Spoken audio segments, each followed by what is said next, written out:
आज तक सभी लोगों ने बहुत सारी काल्पनिक कहानियाँ सुनी होंगी और ज़्यादातर महिलाओं को तो बहुत सारी काल्पनिक कहानियाँ सुनाई जाती है।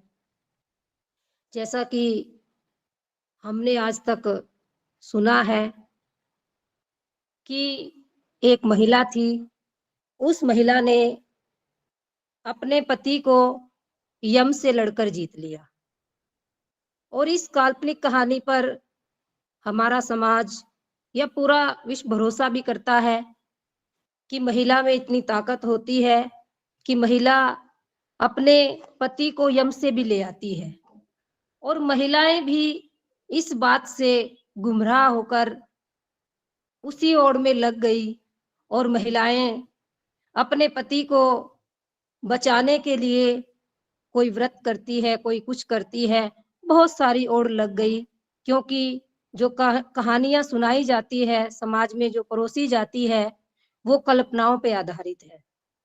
लेकिन जो आज हम कहानी आपको सुनाएंगे, जो इतिहास के पन्नों में सिमट कर रह गई है, जिसे ज्यादातर समाज की जो महिलाएं हैं, उस कहानी से अनभिज्ञ है। क्यों? क्योंकि अगर समाज की महिला हो या पुरुष हो, अगर उस कहानी को पढ़ लेते, सुन लेते या समाज में वो कहानी सुनाई जाती, तो आज समाज का जो दौर है, समाज का जो स्वरूप है, वो अलग होता।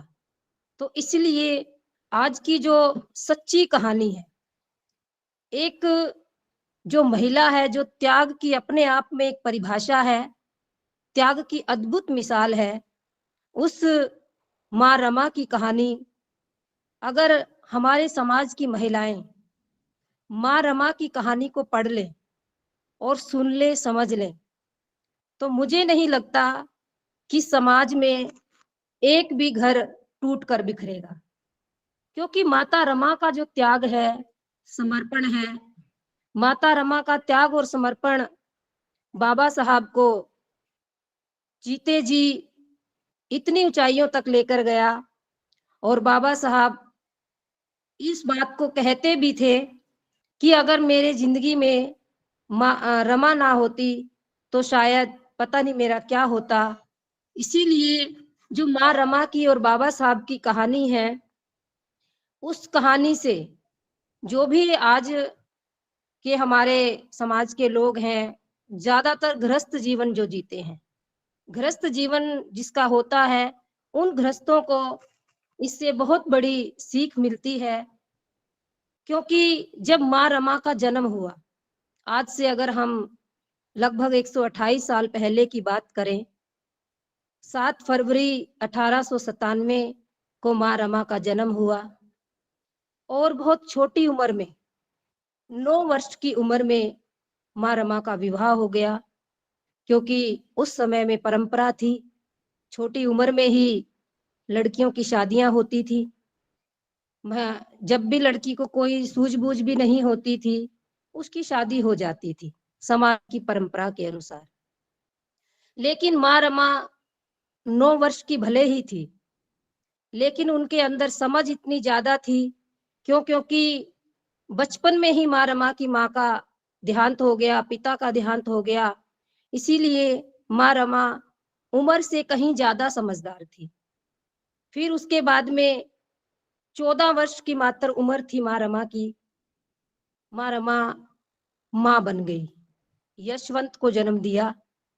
जब 14 वर्ष की आयु होती है तो हमारे लिए वो एक बच्ची होती है, लेकिन 14 वर्ष की आयु में रमा माँ बन गई। और उसके बाद में जब 15 वर्ष की उम्र हुई, 15 वर्ष की उम्र में बाबा साहब विदेश चले गए। जब बाबा रमा की उम्र मात्र 15 वर्ष थी। अब आप समझ सकते हैं कि 9 से लेकर 38 वर्ष का जो जीवन संघर्ष था माँ रमा का, बस मात्र 38 वर्ष की आयु में ही माँ रमा दुनिया से विदा हो गई थी। बस इन्हीं वर्षों में माँ रमा ने अपने जीवन में इतने संघर्ष झेले, इतनी पीड़ाएं झेली, 4-4 औलादें कुर्बान कर दी और माँ रमा एक बार भी माँ रमा ने बाबा साहब से शिकायत नहीं की कि मैं आपके साथ रही तो मेरा ऐसा हो गया। कभी अधिकार भावना नहीं जताई। उसके बाद में माँ रमा जब बाबा साहब विदेश में गए, अभी मैंने कहा कि 15 वर्ष की उम्र में मात्र, बाबा साहब के हर कदम के साथ माँ रमा का कदम पड़ता गया। अगर हम कहें कि बाबा साहब भूखे रहकर विदेश में शिक्षा अर्जित कर रहे हैं, तो माँ रमा ने यहाँ अपने देश में रहकर अपने परिवार और बच्चों को परवरिश दी, उनका लालन पालन किया। और अगर हम कहें कि बाबा साहब बाहर विदेश में रहकर बाबा साहब ने कड़ा अध्ययन किया। हम आप सभी लोग जानते भी हैं कि बाबा साहब ने 18-18 घंटे पढ़ाई की और इतनी कड़ी मेहनत करके बाबा साहब वहां से डिग्रियां लेकर आए। और अगर हम यहाँ की बात कहें तो माँ रमा ने परिस्थितियों को देखते हुए माँ रमा ने गरीबी से लड़कर, गरीबी से कैसे लड़ा जा सकता है, गरीबी से कैसे जीत हासिल की जा सकती है, अगर कोई सीखना चाहता है तो माँ रमा से ही सीख सकते हैं। क्योंकि जितनी गरीबी के दिन माँ रमा ने देखे होंगे, शायद ही कोई महिला ये देख पाती होंगी। फिर उसके बाद में गरीबी तो फिर भी बर्दाश्त हो जाती है, भूख भी बर्दाश्त हो जाती है, लेकिन जब किसी माँ की कोख के बच्चे लगातार दुनिया से विदा हो जाए तो वो माँ बर्दाश्त नहीं कर पाती है। लेकिन माँ रमा एक ऐसी अद्भुत मिसाल है कि उन्होंने अपने 4-4 बच्चे ऐसे कुर्बान कर दिए समाज के लिए कि समाज आज तक माँ रमा का ऋण नहीं उतार पाया है। हम जो आज आपके सामने बात रख पा रहे हैं, माँ रमा ने जब बाबा साहब से कहा था कि उन 7 करोड़ बच्चों का ध्यान रखना है, उन 7 करोड़ बच्चों की आगे की पीढ़ियों में ही हमारा नाम है। और आज हम माँ रमा का ऋण चुकाने की कोशिश में है कि माँ रमा का ऋण हम कैसे चुका पाएं। ऐसा तो नहीं है कि हम माँ रमा का ऋण चुका सकते हैं, ऐसा संभव नहीं है। लेकिन फिर भी अगर हम प्रयास करें तो माँ रमा का जो ऋण है, जो कर्ज है हमारे ऊपर 4-4 औलाद कुर्बान करने का, वो चुकाया जा सकता है। जब पहली बार बाबा साहब विदेश गए और माँ रमा ने जिन परिस्थितियों के साथ 4 वर्ष काटे, क्योंकि पहली बार जब बाबा साहब विदेश गए थे तो 4 वर्ष का समय, और 4 वर्षों तक माँ रमा ने किस तरह से काटे, ये सुनकर पढ़कर रोंगटे खड़े हो जाते हैं। क्योंकि किस हद तक माँ रमा ने अपना जीवन जिया। जब 4 वर्ष के बाद, अभी मैंने बताया बाबा साहब की और माता रमा की गई, और 4 वर्ष बाद जब बाबा साहब लौट कर आए, लौट कर आने के बाद में जो बाबा साहब के बड़े भाई थे, उनको लगा कि बाबा साहब 4 वर्ष बाद आ रहे हैं और परिवार के लिए कुछ नए कपड़े ले आते हैं। तो वो सबके लिए कपड़े लाए और उन्होंने माता रमा को भी पैसे दिए कि आप अपने लिए भी कुछ ले आओ और बच्चों के लिए भी कुछ ले आओ। तो माता रमा सबके लिए ले आती हैं, लेकिन जो माता रमा के पैसे थे, जो माता रमा की धोती लाने के लिए पैसे दिए थे, साड़ी लाने के लिए पैसे दिए थे, माता रमा ने उन पैसों से बाबा साहब के लिए, क्योंकि उनको खुशी इतनी थी कि 4 वर्ष बाद बाबा साहब आ रहे हैं, 4 वर्ष बाद बाबा साहब से मैं मिलूंगी, तो उन्होंने उन पैसे से बाबा साहब के लिए एक धोती खरीदी, गद्दा खरीदा और बैठने के लिए पीढ़ा खरीदा कि बाबा साहब इस पे आराम से बैठ करके खाना खा पाएंगे। माँ रमा के अंदर इतनी सी भी अपने लिए भावना नहीं थी कि मैं इस चीज से अपना ये कर लूं। फिर जब बाबा साहब आ गए और बाबा साहब ने देखा कि माँ रमा तो उसी फटी साड़ी में है, और जो बाबा साहब को पगड़ी एक बार पगड़ी पहनाई गई थी, और वो पगड़ी बाबा साहब की जब माँ रमा के पास पहनने के लिए नहीं था, तो माँ रमा ने उस पगड़ी की ही धोती बनाकर पहनी। उसके बाद में बाबा साहब के लौटने के बाद में, क्योंकि जब बाबा साहब ने एग्रीमेंट किया था कि 10 वर्ष के बाद, जब बाबा साहब 4 वर्ष के बाद लौट करके आएंगे, तो 10 वर्ष का एग्रीमेंट था सयाजी गायकवाड़ के साथ में, जो राजा थे बड़ौदा रियासत के। फिर उसके बाद में जब बड़ौदा में नौकरी करने की, तो वहां इतना ज्यादा जाति भेद था, इतना ज्यादा ब्राह्मणों का बहुत ज्यादा वहां पे प्रचंड कह सकते हैं हम कि उनका बोलबाला था। और बाबा साहब 10 वर्ष की बजाय मुश्किल से 10 दिन ही वहां पर काट पाए। 10 दिन बाद बाबा साहब फिर घर लौट आए, और घर लौटने के बाद फिर बाबा साहब ने एक प्रोफेसर की नौकरी की। और प्रोफेसर की नौकरी जब बाबा साहब कर रहे थे, तो मात्र 500 रुपए ही बाबा साहब को मिलते थे।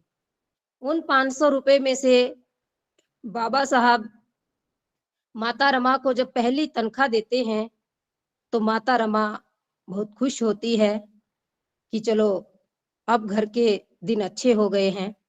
और माता रमा वो जो खर्च है, उस खर्च से जो भी तनख्वाह मिली है, उससे सारे घर का सामान ले आती है, सब कुछ ले आती है, क्योंकि एक महिला के अंदर रहता है कि सबका जो भी घर में नहीं है मैं वो ले आऊं। और माता रमा ले आती है।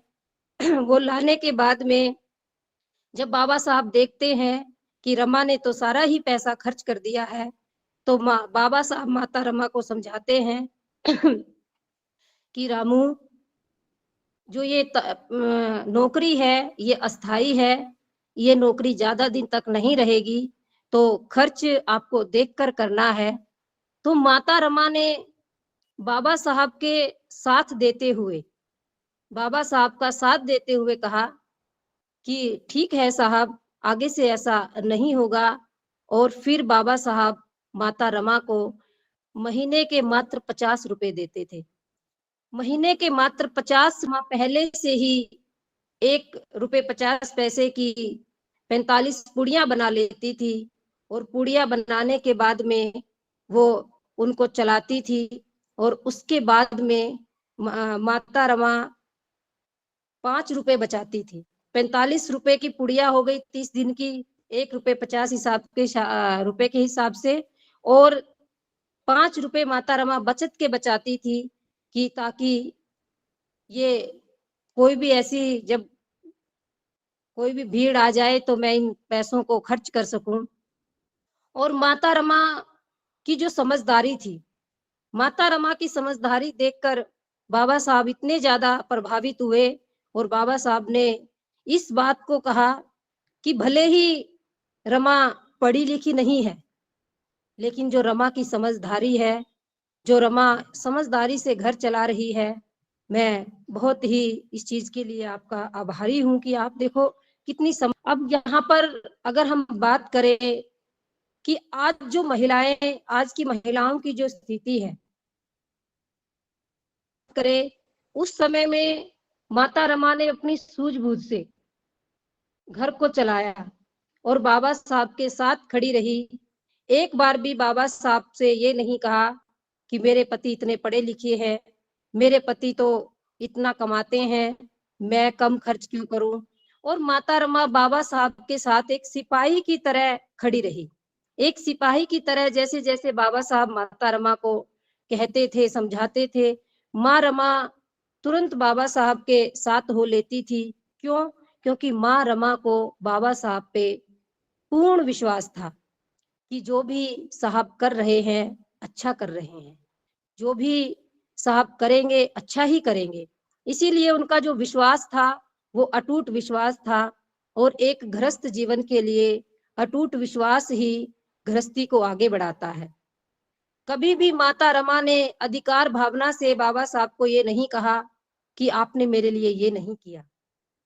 तो इसीलिए प्रबुद्ध उपासक उपासिकाओं, आज का जो दौर है, अगर हम आज के दौर की बात करें, आज हमारे पास जो महिलाएं हैं, समाज में जो भी महिला है या पुरुष है, अगर हम आज के इस दौर की बात करते हैं, तो इस दौर में हम देखते हैं कि अगर पति पढ़ा लिखा है और महिला पढ़ी लिखी नहीं है, तो भी पति महिला को क्या कहेगा कि भाई, पहली बात तो आज के दौर में शादी ही नहीं होगी, क्योंकि हर पढ़ा लिखा पति पढ़ी लिखी ही पत्नी चाहता है कि पढ़ी लिखी ही लड़की होनी चाहिए।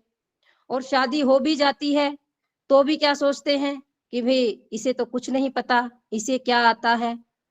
हमें इस बात से बाबा साहब और माँ रमा से प्रेरणा लेनी चाहिए कि बाबा साहब कितने पढ़े लिखे थे और माँ रमा पढ़ी लिखी नहीं थी, लेकिन फिर भी जो दोनों का गृहस्थ जीवन था, दोनों के गृहस्थ जीवन में जो त्याग और समर्पण था वो अद्भुत था। दोनों का जीवन एक साथ चल रहा था, एक साथ दोनों दुखों को झेल रहे थे, चाहे भले ही दूर दूर बैठे थे, लेकिन जो भी दुख तकलीफ थी एक साथ ही झेल रहे थे। एक बार की भी घटना है, जब बाबा साहब दूसरी बार विदेश जाते हैं, जब दूसरी बार बाबा साहब विदेश गए, उस समय पहले जैसे रमेश का जन्म हुआ, इंदु का भी जन्म हो गया था, और फिर उसके बाद में जब बाबा साहब विदेश चले जाते हैं, विदेश जाने के बाद में फिर माँ रमा यशवंत को, रमेश को, इंदु को, सबको छोड़ करके अपनी जेठानी के पास में उपले पाथने के लिए जाती है, क्योंकि घर गृहस्थी चलाने के लिए कोई भी ऐसा साधन नहीं था कि कैसे चलाई जाए। बाबा साहब भी विदेश दोबारा पढ़ने के लिए चले गए थे। उसके बाद में एक बार बाबा साहब माता रमा को खत लिखते हैं, क्योंकि उस समय फोन नहीं थे, खतों से ही बात होती थी, और बाबा साहब उसमें अपनी पीड़ा जाहिर करते हैं कि रामू, तुम तो अपने ही देश में हो, तुम तो वहां कुछ भी कर रही हो, कर सकती हो, किसी भी तरह से पैसों का कहीं से भी ले सकती हो, लेकिन मैं तो विदेश में हूँ, मैं यहाँ किसी से भी नहीं मांग सकता हूँ, मुझे कुछ पैसों की जरूरत है, अगर तुम्हारे पास कुछ पैसे हो सकते हैं तो मुझे भिजवा दो। माता रमा ने ये खत पढ़ करके, तो माता रमा को लगा कि बाबा साहब को पैसों की जरूरत है, और माता रमा ने जरा भी देर नहीं की, जो भी माँ रमा ने बचा रखा था वो तुरंत बाबा साहब को भिजवा दिया। और उधर माता रमा बाबा साहब को पैसे भिजवा रही है, और इधर जो इंदु है वो बीमार हो गई। बीमारी की हालत में उसकी तबीयत इतनी खराब हो गई कि वो दुनिया से विदा हो गई। क्यों?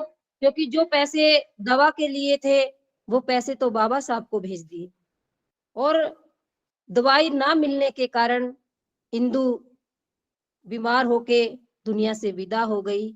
और माता रमा का साहस देखिए, माता रमा ने बाबा साहब को भी नहीं बताया कि इंदु अब दुनिया में नहीं रही। थोड़े ही दिनों के बाद में रमेश बीमार हो गया, और रमेश भी दुनिया से विदा हो गया, क्योंकि दवा के लिए पैसे नहीं थे।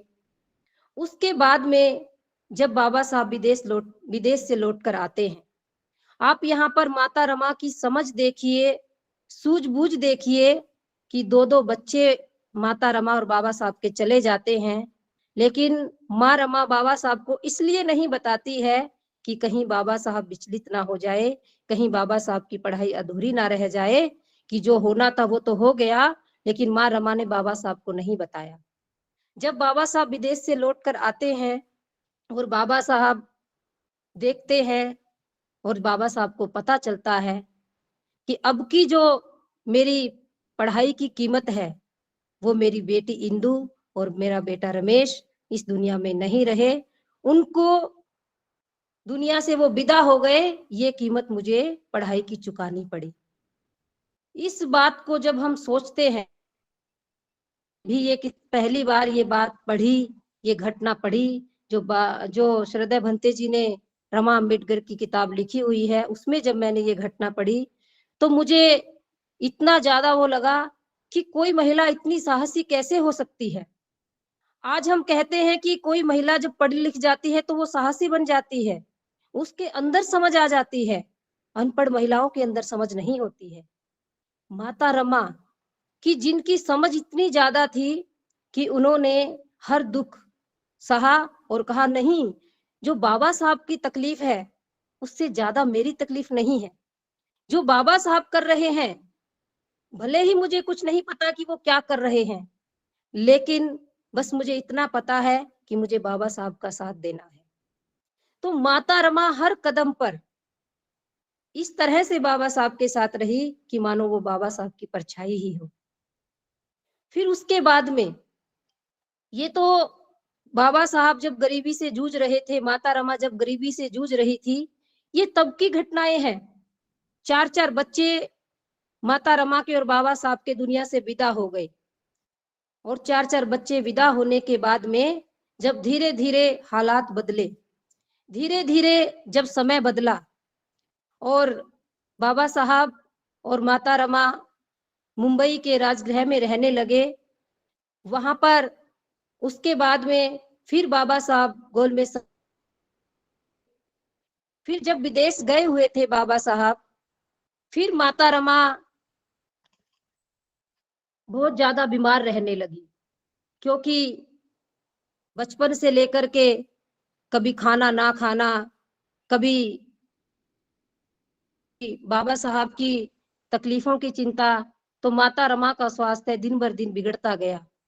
और जब माता रमा का स्वास्थ्य बिगड़ता गया, तो बाबा साहब जब विदेश में थे, तो विदेश में बैठे-बैठे बाबा साहब ने कहा, अपनी जो उनकी लक्ष्मीबाई थी उनके घर में, उनसे कहा कि आप रमा को लेकर, जो बाबा साहब ने छात्रावास बनवाया हुआ था, आप छात्रावास में रमा को लेकर चले जाइए, ताकि ये वहाँ रहेंगी, छात्रों के बीच में रहेंगी, खुले वातावरण में रहेंगी, तो इनका मन बहल जाएगा।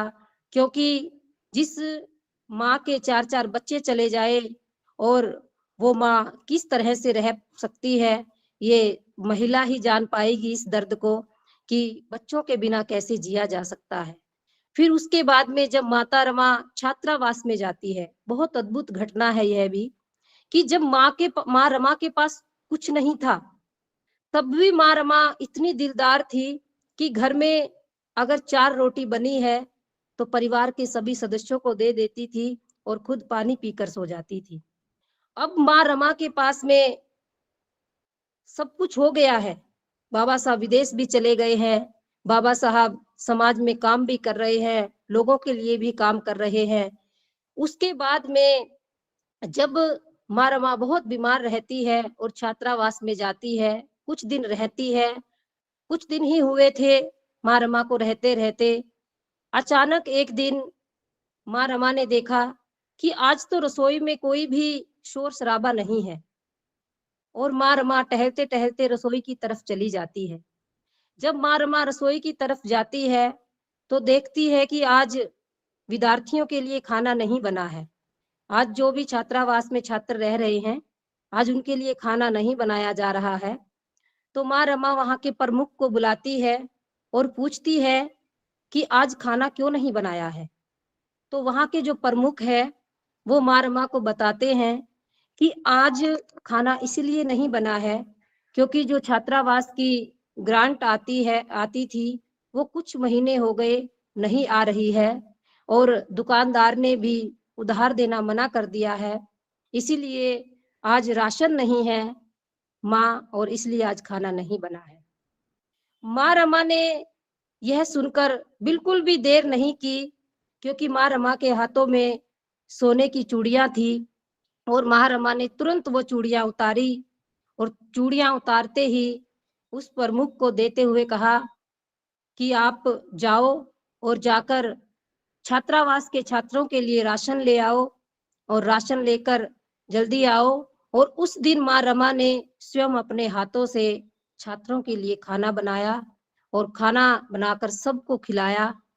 और उसके बाद में माँ रमा जब उस छात्रावास से जाती हैं, तो माँ रमा उस प्रमुख को कहती है कि जो चूड़ियाँ गिरवी रखी है, जो आप गिरवी रख कर के चूड़ियाँ अनाज लेकर आए हो, राशन लेकर आए हो, उन चूड़ियाँ जब भी इस छात्रावास की ग्रांट आ जाए, तो उन चूड़ियों को छुड़वाकर इसी छात्रावास के निर्माण कार्य में लगा देना उस धन को, मुझे चूड़ियाँ वापस मत करना। अब यहाँ पर देखिए, जब माँ रमा के पास कुछ नहीं था, तब भी माँ रमा ने अपने जीवन को बड़ी सहजता से जिया। कभी भी ये नहीं कहा कि मुझे मेरे पास नहीं है। और जब माँ रमा के पास था, तब भी माँ रमा ने देर नहीं लगाई और माँ रमा ने तुरंत उसको दे दिया और तुरंत माँ रमा ने कहा कि नहीं, छात्र भूखे नहीं रहने चाहिए। कितना अद्भुत त्याग है, कितनी अद्भुत समझ है, कितनी अद्भुत हम कह सकते हैं कि यह एक मिसाल है त्याग और समर्पण की, कि अगर महिलाएं इस चीज को अच्छे से समझ जाए, तो कभी भी महिलाएं अपने जीवन साथी से कोई भी तनावपूर्ण या ताने वाली बात ना करेंगी। क्यों? क्योंकि वो हर स्थिति में अपने जीवन साथी को समझ सकती हैं कि अगर कमी है तो भी जीवन साथी साथी को समझ सकती हैं और कमी नहीं है तो भी जीवन साथी को समझ सकती हैं। तो माँ रमा ने कभी भी बाबा साहब को यह एहसास नहीं होने दिया कि माँ रमा पढ़ी लिखी नहीं है, कि माँ रमा समझदार नहीं है। भले ही माँ रमा का साथ बाबा साहब के साथ ज्यादा दिन तक नहीं रह पाया, क्योंकि मात्र 38 साल की उम्र में माँ रमा दुनिया से विदा हो गई थी। लेकिन जितना भी माँ रमा ने जिया, जितनी भी माँ रमा ने पल जिए, वो प्रत्येक पल माँ रमा ने समाज के लिए ही समर्पित किया। माँ रमा ने समाज के लिए ही उस पल को जिया, कभी उन्होंने अपने लिए नहीं जिया। और कभी भी बाबा साहब को भी ये नहीं सोचा कि मेरे पति तो इतने बड़े आदमी हैं। कभी अधिकार भावना जैसे होती है वो तो कभी दिखाई ही नहीं। तो इसीलिए जो माँ रमा का समर्पण है, त्याग है, इस ऐसी माँ रमा को हमें पढ़ना चाहिए। ऐसी माँ रमा को हमें हर बार अपने जीवन में उनका एक-एक कार्य अपने जीवन में उतारना चाहिए। मैं कई बार महिलाओं से मिलती हूँ, तो महिलाएं सिर्फ और सिर्फ कहती हैं, जो महिलाएं माँ रमा को मानती है या पढ़ती हैं, पढ़ चुकी है, तो कहेंगी माँ रमा बिंदी लगाती थी, हम इसीलिए बिंदी लगाते हैं। माँ रमा ये करती थी, हम इसीलिए ये करते हैं। ये बात अच्छी है कि माँ रमा ये करती थी, आप कर रही हो। लेकिन माँ रमा ने जिस तरह से अपने जीवन को जिया, माँ रमा ने जिस तरह से अपने जीवन साथी का साथ दिया, जिस दिन हमारे समाज की महिलाएं अपने जीवन साथी का इसी तरह से साथ देने लग जाएंगी, तो कोई भी ग्रस्त व्यक्ति या कोई भी ग्रस्त महिला दुखी नहीं रहेंगी। कोई भी ग्रस्त जीवन को ये नहीं कहेगा कि हम गरीबी के कारण दुखी है। कोई भी ये नहीं कहेगा कि हमारे बच्चे नहीं हैं, हम इसलिए दुखी हैं। आजकल होता भी है, ऐसा ही है, क्योंकि ये स्वाभाविक बात भी है। जब किसी के बच्चे नहीं होते हैं, तो उसको सबसे पहले तो परिवार के लोग ही नहीं अच्छे से रहने देते। बच्चे नहीं हैं, समाज भी कहेगा देखो बच्चे नहीं हैं। जब कभी ये बात कोई कहने लग जाए और आपको भी मन में जब ये बात आ जाए, तो आप भी माता रमा के उन 4-4 बच्चों को याद कर सकते हो। माता रमा को याद कर सकते हो कि वो भी एक माँ थी, कि जिनके बच्चे थे और अपने बच्चों को बचा भी सकती थी, अपने बच्चों को दवा भी दिलवा सकती थी। लेकिन नहीं, उन्होंने बाबा साहब की पढ़ाई के लिए, उन्होंने बाबा साहब के संकल्प को पूरा करने के लिए 4-4 बच्चों को कुर्बान कर दिया और इतनी संतानों की माँ बन गई। जाते-जाते भी जब दुनिया से विदा हो रही थी और जब बाबा साहब का हाथ पकड़कर कहती है, जब भी उनको अपने एक बेटे की चिंता नहीं है, एक मात्र बेटा यशवंत बचा था, तब भी वो उनकी चिंता नहीं कर रही है।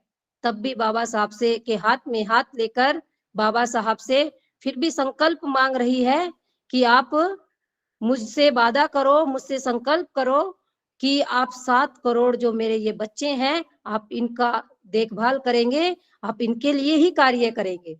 फिर भी माता रमा ने जाते समय एक बार भी यशवंत का नाम नहीं लिया।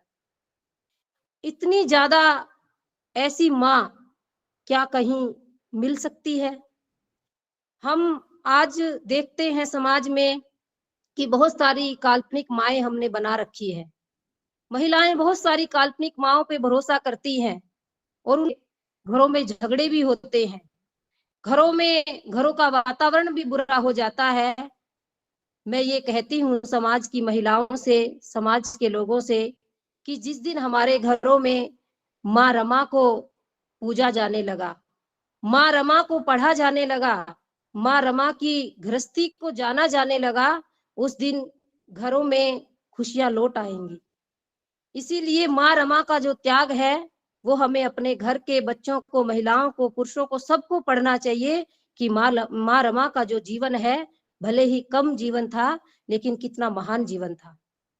जो बाबा साहब कहते हैं कि जीवन भले ही छोटा होना चाहिए, लेकिन महान होना चाहिए।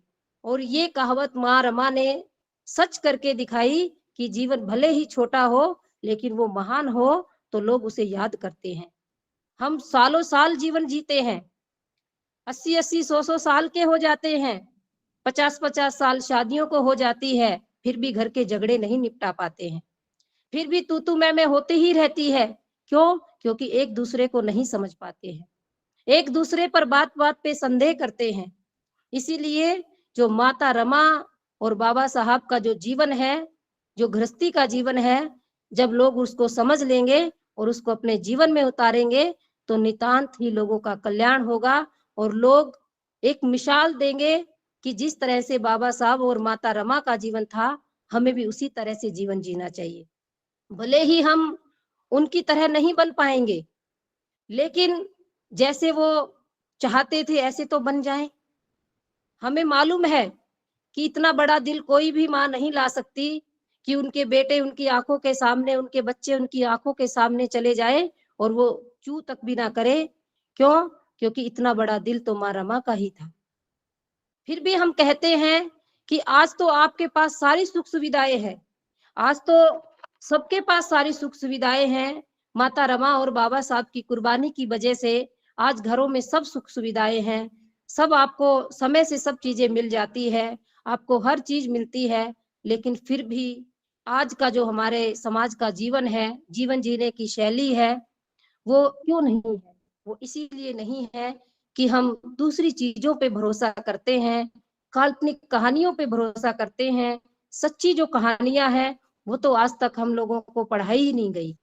वो तो आज तक हम लोगों को सुनाई ही नहीं गई, इसीलिए जो हमारा गृहस्थ जीवन है, उसको हम अच्छे से नहीं जी पाते हैं।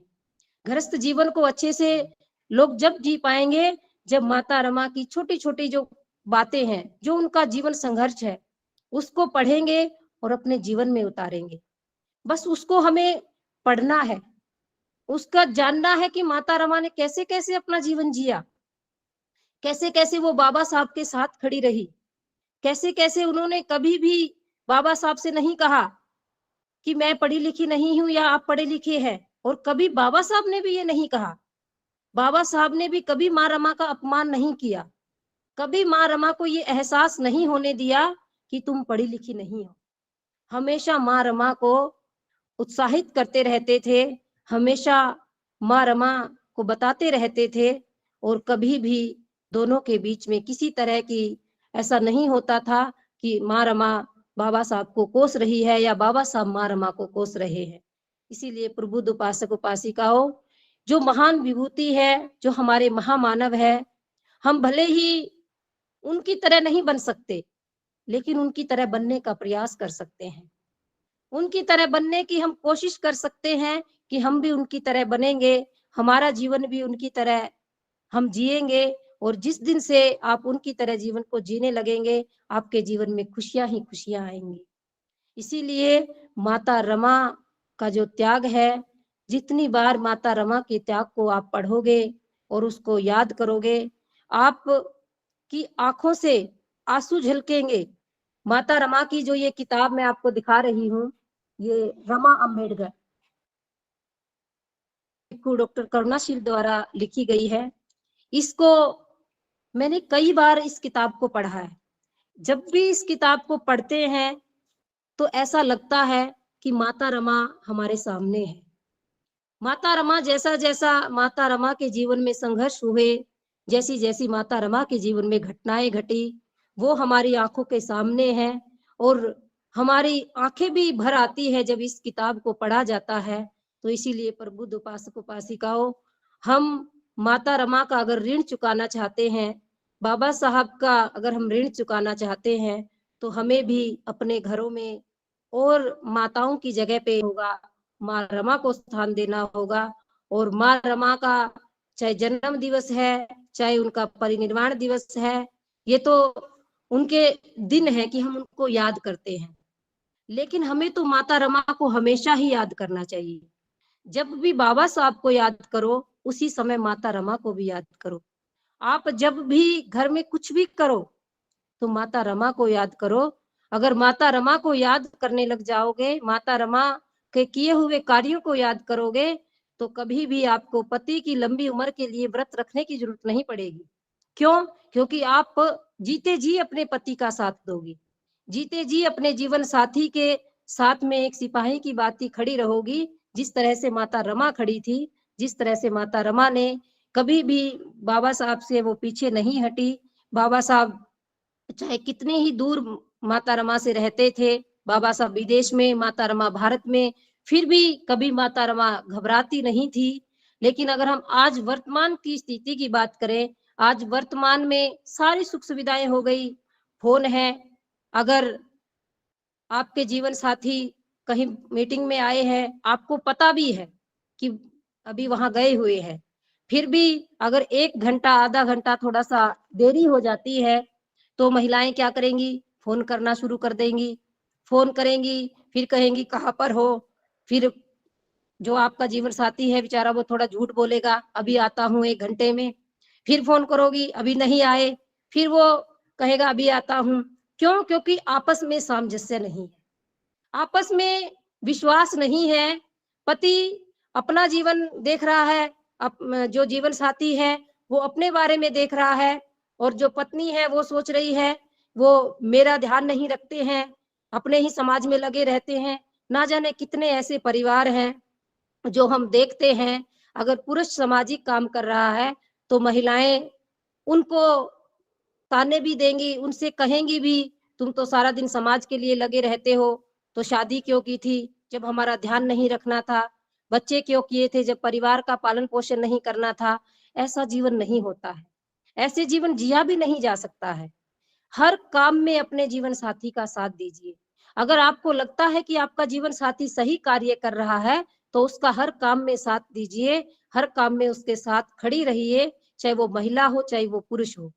अगर महिला समाज का काम कर रही है, तो पुरुष को भी अपनी जीवन संगिनी का साथ देना चाहिए कि चलो मैं नहीं कर पा रहा हूँ, मेरी जीवन संगिनी समाज के लिए कार्य कर रही है, मेरी जीवन संगिनी माता रमा और बाबा साहब के कार्य को आगे बढ़ा रही है, तो पुरुष को भी साथ खड़ा होना चाहिए, महिला को भी साथ खड़ा होना चाहिए। दोनों के सामंजस्य में किसी तरह का अभिमान नहीं झलकना चाहिए। किसी भी तरह की अधिकार भावना नहीं झलकनी चाहिए कि हम दोनों आपस में अधिकार हमारा है, मेरा आप पे अधिकार है, आपका आपका मेरे पे अधिकार है।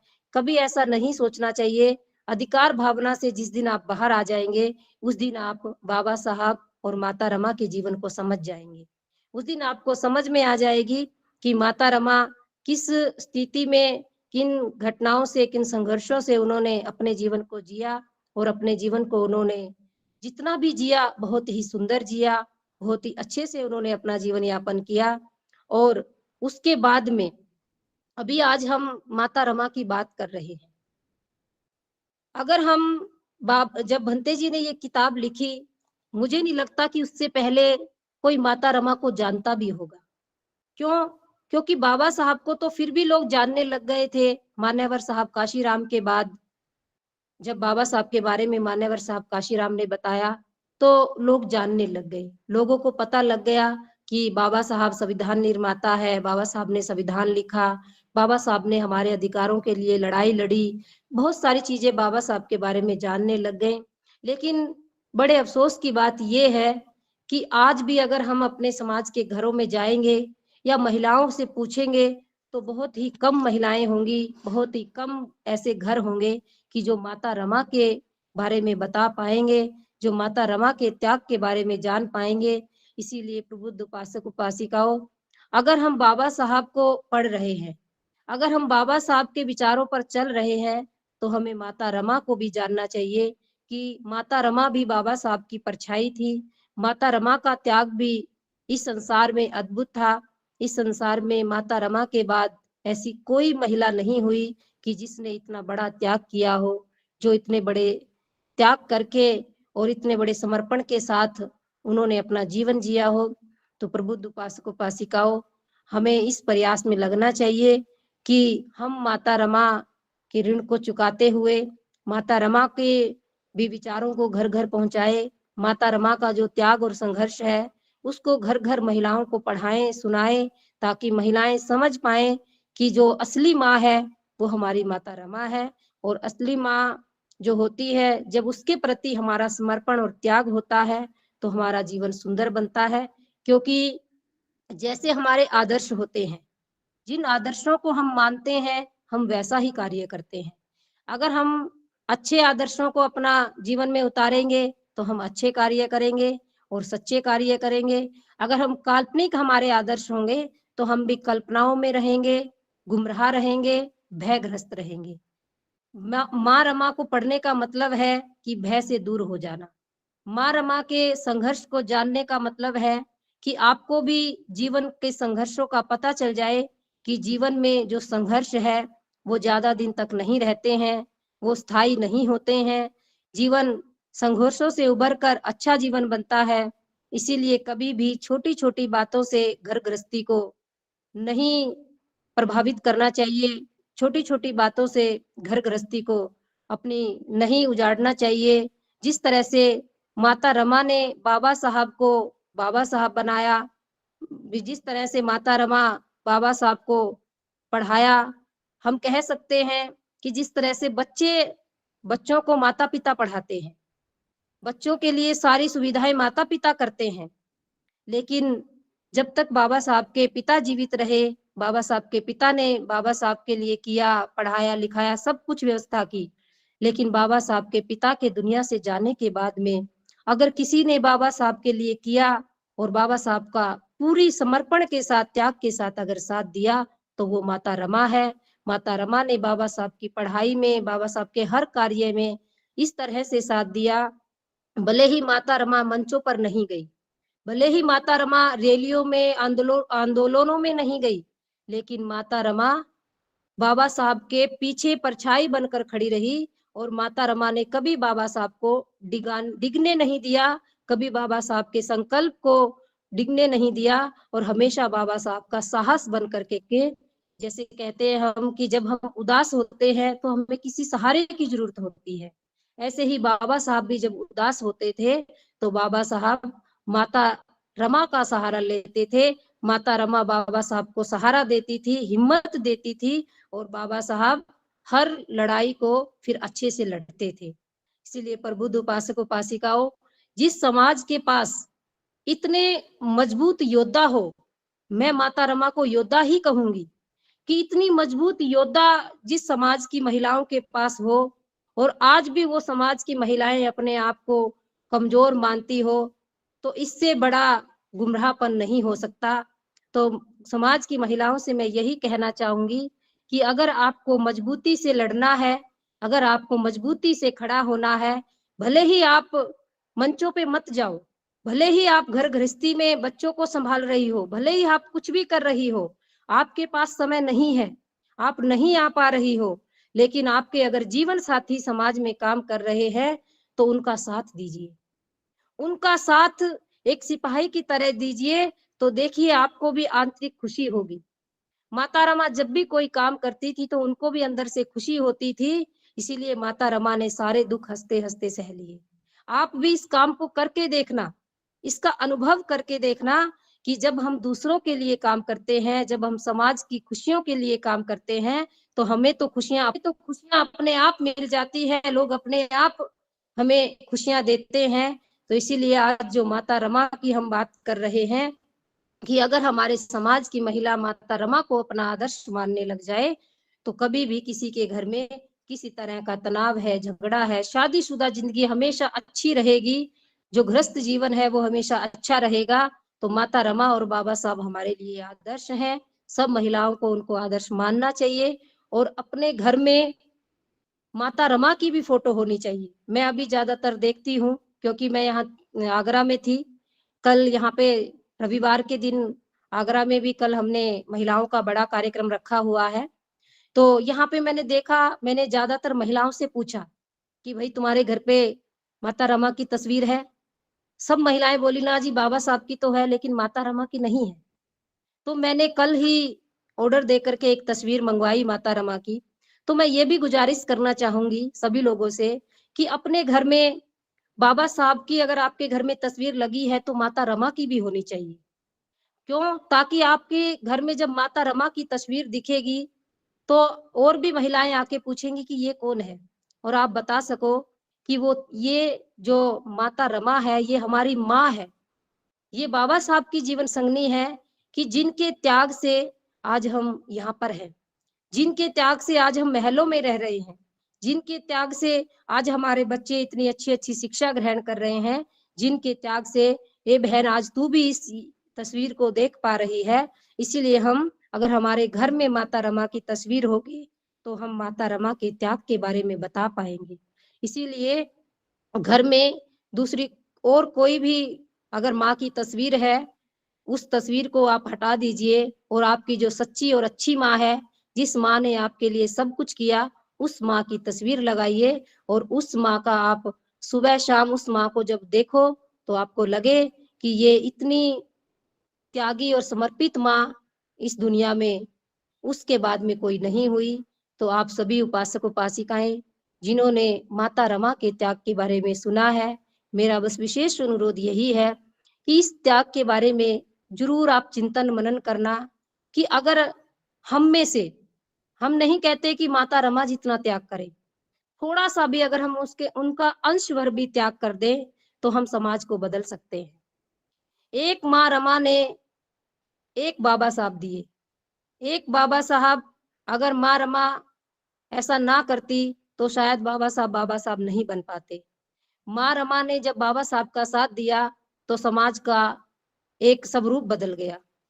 आज तो हमारे पास लाखों पढ़े लिखे लोग हैं, लाखों की संख्या में ही है, सारे लोग लाखों की संख्या में है, लेकिन फिर भी जो माँ रमा और बाबा साहब ने सपना देखा, उस सपने को पूरा करने के लिए फिर भी कुछ लोग ही जद्दोजहद कर रहे हैं, कुछ लोग ही लगे हुए हैं, जिसमें प्रथम श्रेणी में अगर हम बात करें तो परम श्रद्धेय भिक्खू करुणाशील राहुल जी का ही नाम आता है, जिन्होंने इतने संघर्षों के साथ बाबा साहब और माता रमा के जीवन को पढ़ा समझा और उस मुकाम को पहुंचाने तक, उस संकल्प को मुकाम तक पहुंचाने के लिए दिन रात लगे हुए हैं और रही हैं, जिन्होंने उनका साथ दिया है।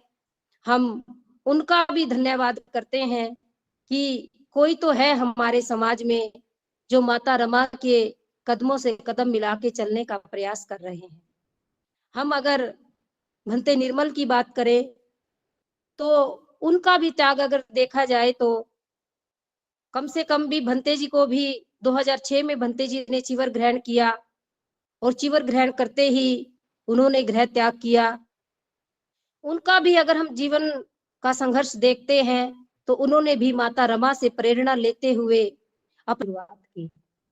बस ऐसे ही कुछ लोग हमें चाहिए, ऐसे ही कुछ गृहस्थ लोग हमें चाहिए कि जो माता रमा और बाबा साहब से प्रेरणा लेकर और भंते करुणाशील राहुल को अपना प्रेरणा स्रोत भी मानते हुए, क्योंकि बाबा साहब के जो आदर्श है, जो बाबा बनते करुणाशील राहुल जी, अगर हम उनको अपना आदर्श मानते हैं तो हमें भी अपनी कुछ ख्वाहिशों को, कुछ इच्छाओं का त्याग करना पड़ेगा और उन इच्छाओं का त्याग करके हम समाज को एक नई दिशा दे सकते हैं, समाज को हम एक नया स्वरूप दे सकते हैं।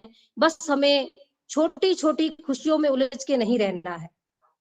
छोटी-छोटी चीज़ों में उलझ के नहीं रहना है, कुछ बड़ा करने के लिए छोटी-छोटी चीज़ों का त्याग करना पड़ता है। इसीलिए छोटी-छोटी चीज़ों का त्याग कीजिए और कुछ बड़ा करने का प्रयास कीजिए, क्योंकि जिनके आदर्श बड़े होते हैं, उनको बड़ा ही करना चाहिए। हमारे आदर्श बड़े हैं, हम बड़े आदर्शों के वारिस हैं, तो हमें भी बड़ा ही करना चाहिए और बड़े लक्ष्य के लिए छोटी चीज़ों को नहीं देखा जाता, भावनाओं में नहीं बहा जाता। अगर बाबा साहब भावनाओं में बह जाते, माता रमा भावनाओं में बह जाती, तो आज इस मुकाम तक हम लोग अधिकारों से वंचित रह जाते। हमें अपना अधिकार इस दूसरे लोगों को अधिकार मिल जाए, हमें भी अपनी भावनाओं को दरकिनार करते हुए समाज को एक नई दिशा देनी है। और जो भंते करुणाशील राहुल जी का जो आंदोलन है कि हमारा जीवन श्रेष्ठ कैसे बने, इस श्रेष्ठ जीवन के लिए हमें माता रमा के त्याग को देखते हुए हमें अपने जीवन को अच्छे से जीना है। और जिस तरह माता रमा ने बाबा साहब को बनाया, हमें भी अपने जीवन साथी है, कोई भी है, उसका साथ देना है, उसको बनाने में उसका योगदान देना है। एक और छोटी-सी बात कह कर के मैं वाणी को विराम देती हूँ। क्योंकि आप सभी लोग इस चीज़ का हिस्सा है कि जब भी किसी की कोई खुशी की बात होती है, तो ज़्यादातर लोग बोलते हैं, मंगल कामनाएँ देते हैं। जैसे माता रमा के जन्म दिवस पे सभी ने मंगल कामनाएँ दी। मंगल कामना देने का अर्थ होता है कि आप किसी को मंगल कामना दे रहे हैं। मंगल कामना कि आप उसके मंगल के लिए कार्य कर रहे हैं। आप उसके संकल्प के लिए कार्य कर रहे हैं। तो जो माता रमा और बाबा साहब का संकल्प है, अगर हम माता रमा और बाबा साहब को मंगल कामनाएँ दे रहे हैं या लोगों को मंगल कामनाएँ दे रहे हैं, तो उनके मंगल के लिए हमें कुछ प्रयास भी करने हैं। और वो प्रयास क्या है कि हमें अपना थोड़ा-सा समय समाज को देना है, जो ज़्यादा दे सके ज़्यादा देना है, जो कम दे सके कम देना है और जो पूरा ही दे सके, पूरा भी देना है। तो ये सब चीज़ें हमें करनी है, तभी हम माता रमा और बाबा साहब के ऋण से मुक्त होंगे और बाबा साहब की परिकल्पना बोधमय भारत को हम पूरा कर पाएँगे। आप सब लोगों ने मेरी के त्याग को सुना। आप सभी का बहुत-बहुत साधुवाद और मुझे आज अवसर मिला, धम्म संदेश जी का भी बहुत-बहुत साधुवाद, जिन्होंने मुझे अवसर दिया, जो गूगल मीट को काफ़ी लंबे समय से चला रहे हैं, काफ़ी लंबे समय से अच्छा प्रयास कर रहे हैं। हमारे अशोक धम्मिक जी भी और आज सिद्धार्थ नरेश जी ने जो मंच संचालन किया, उनका भी बहुत-बहुत साधुवाद। सभी उपासक उपासिकाओं का बहुत-बहुत साधुवाद। मंगल हो। भवतु सर्वं।